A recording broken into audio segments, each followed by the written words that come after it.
আসসালামু আলাইকুম বন্ধুরা, কেমন আছো? আশা করি সবাই ভালো আছো। আমার চ্যানেলের পক্ষ থেকে তোমাদেরকে অনেক অনেক স্বাগত। বাড়িতে যদি এরকম একটা ছোট্ট ফুটফুটে বাচ্চা থাকে, কার না দিন ভালো যায়, তাই না? এই ঘুম থেকে উঠে আবার পুক্কু বাচ্চা হাতে কলা নিয়েছে, কিন্তু কলাটাও খায়নি, হাতে ধরেই ছিল জাস্ট। আবার অনেক কথা বলাও শিখে গেছে, যেমন খাই খাই, খাবো, পানি, পাপা, পাখি, বালিশ ইত্যাদি আরও অনেক। যদি কোনো দিন সুযোগ হয় আমি ওর এই আধো আধো কথা বলা শোনাবো, কিন্তু ও এমন এমন টাইমে বলে যখন আমার কাছে সেই সময় ফোন থাকে না, আবার যখন ফোন হাতে নিই তখন আর সেগুলো বলে না। তো যাই হোক, রিশান প্রতিদিনের মতো ঘুমিয়েই পড়েছে, আর আমি এদিকে সবজি বানাচ্ছি। আজকে রান্না হবে চিচিঙ্গে আলু ভাজা আর মাছ। তো কানটা কিন্তু আমার রিশানের ঘরের দিকেই রয়েছে। তো রিশানের পাপা সোফায় বসেছিল, আর আমি দেখছিলাম যে আমার দিকে তাকিয়ে আছে কি না, কারণ যদি দেখে যে ক্যামেরা অন করা তো কিছু বলবে না, তবু আমার যেন কেমন একটা লজ্জা লজ্জা লাগে। তো যাই হোক, কোনোরকম হেল্পিং হ্যান্ড ছাড়া আমি যেভাবে ছক কষে কাজ করি, 6:30 উঠি, চা, রুটির সাথে কোনো নাস্তা, তারপরে ঘর ঝাড়ু দেওয়া, মোছা, জামা কাপড় কাচা, বাচ্চাকে খেতে দেওয়া, সবাইকে খেতে দেওয়া, বাসন মাজা, আরও অনেক তো জানোই আনুষঙ্গিক কাজ থাকে। তো শুধুমাত্র রান্নাটাও আমাকে করতে হয় না, আর ওটা শাশুড়ি মাই করে, এছাড়া উনিও অনেক কিছু করে। বাট একটা সংসারে কি আর কম কাজ থাকে? দুজনে মিলে আমরা ভাগাভাগি করেই করে নিই। তো আমি যতটুকুনি করতে পারি, যেমন ছোটাহাঁটা কাজগুলো আমি বেশিই করে নিই। তো আর বাকি বাকি সব কাজগুলো ছোটো বাচ্চা সামলে যেমনভাবে করি, এতে যেমন কষ্টও হয়, আবার কাজগুলো ঠিকঠাক টাইমে করে নিলেও একটা স্যাটিসফ্যাকশনও আসে, যে আমার ওদিকে সব সবজি বানানো রান্নার সমস্ত জোগাড় টোগাড় দিয়েছি। আর রিশান তো অলরেডি অনেকক্ষণ আগেই ঘুম থেকে উঠে গেছে। তো আমি ওর পাপাকে বললাম যে তুমি নিয়ে যাও একটু বাইরের দিকে। তো আমি একটু ঘরটরগুলো একটু পরিষ্কার করে নিই।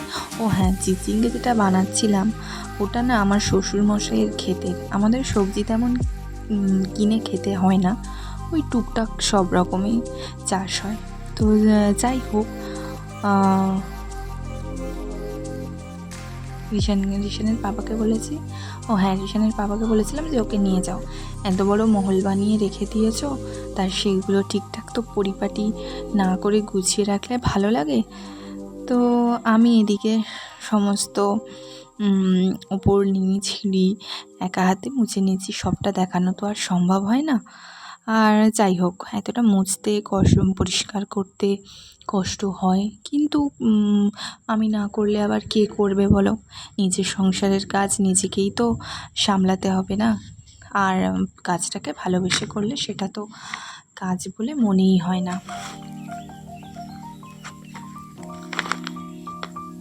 তো যাই হোক, মোটামুটি আমি এখন এগুলো সব মুছে ঘরটর ঝাড়ু দিয়ে নিচ্ছি।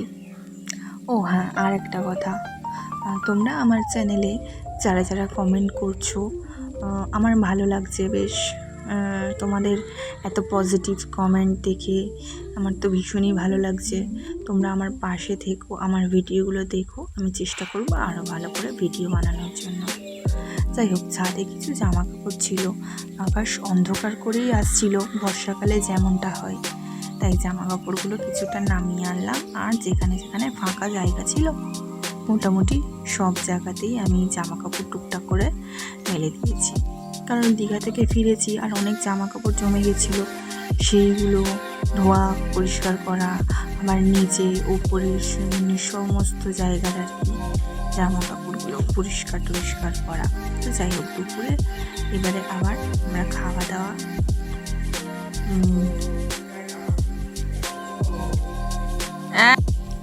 আমাদের মতো কারা আছো যারা এরকম ভিডিও এডিট করতে করতে বাচ্চা যেমন ইস্যু করে দিলে বা পটি করে দিলে সব কিছু স্টপ করে দিয়ে আবার গিয়ে ফের ভিডিওটাকে কন্টিনিউ করে এডিট করতে আসা, ভয়েস ওভার দেওয়া। তো এরকম কারা কারা আছো বলো তো? এত কষ্ট করে যদিও তোমাদের থেকে ঠিকঠাক সাপোর্ট না পাই, তাহলে আমি মোটিভেটটা হব কিভাবে বলো?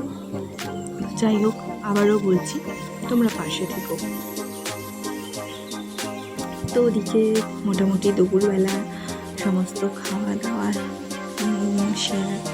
সেরে সন্ধ্যেবেলা চাটা করে তখন আর ভিডিও বানানো হয়নি। তো আবার এখন প্রায় 8-9 বাজতে যায়, আর আমি সয়াবিনের তরকারিটা করে নেব এখন, কারণ রাতে তো তরকারি যা রয়েছে হয়ে যাবে মোটামুটি। তবুও যদি মনে করি যে যদি কম পড়ে, তো সেই ভেবে অল্প কিছু অল্প অবশ্যই মতো সয়াবিনের তরকারি করে রাখছি। যদি বেশি থাকে তো থাকবে, আর যা খাবে তো খাবে, তো সেই ভেবে রান্নাটা করেই নিলাম।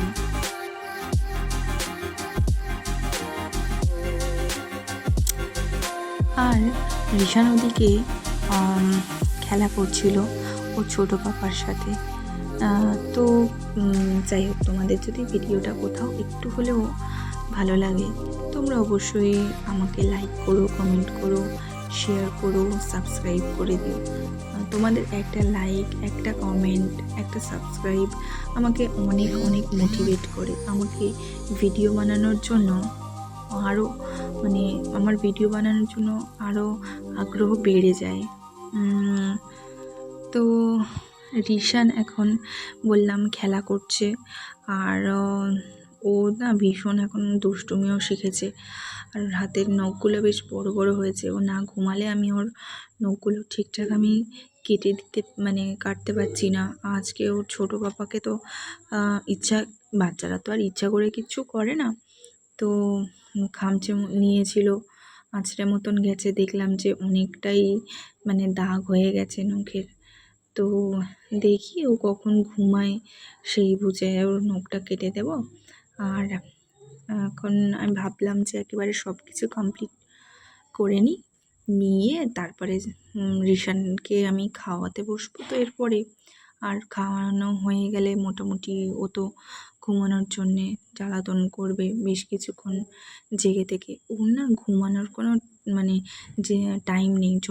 যেদিন বিকালে যদি 6টা কিংবা 6:30 পর্যন্ত ম্যাক্সিমাম ঘুমোয়, তো যদি ঠিকঠাক ওর ঘুমটা পুষিয়ে যায় তাহলে মোটামুটি ওই 11টা 10:30 এরকম পর্যন্ত জেগে থাকে। আর যদি না ওর ঘুমটা না পুষিয়ে যায় তাহলে ওই 9:30 10টা পর্যন্ত আর কি কেটে যায়। তো সারাদিন আমরা এত কষ্ট করি, কিন্তু কষ্ট করলেও তার মধ্যে একটা আনন্দ খুঁজে পাই, তাই না? বেশ ভালোও লাগে। শরীর ক্লান্ত হয়ে গেলেও যখন তোমাকে সবাই ভালো বলে, বা যখন তোমার কোনো কাজের কোনো কেউ প্রশংসা করে, তখন তো বেশ ভালোই লাগে। তো রিশান বোধহয় এবারে এতক্ষণে ঘুমানোর জন্য বায়না করছে। তো এবার আমাকে যেতে হবে। তো তোমাদের সাথে এই গল্প করলাম। আমার তো এখন এটা প্রায় অভ্যাসেই দাঁড়িয়ে গেছে। একদিন যদি না আমি ভিডিও দিতে পারি, আমার মনে হয় যেন কোনো কিছু একটা মিস করে যাচ্ছি যেন। তো চেষ্টা করি আমি রোজই ভিডিও দেওয়ার। তো ঠিক আছে, চলো তাহলে এই পর্যন্ত। টাটা, ভালো থেকো সবাই।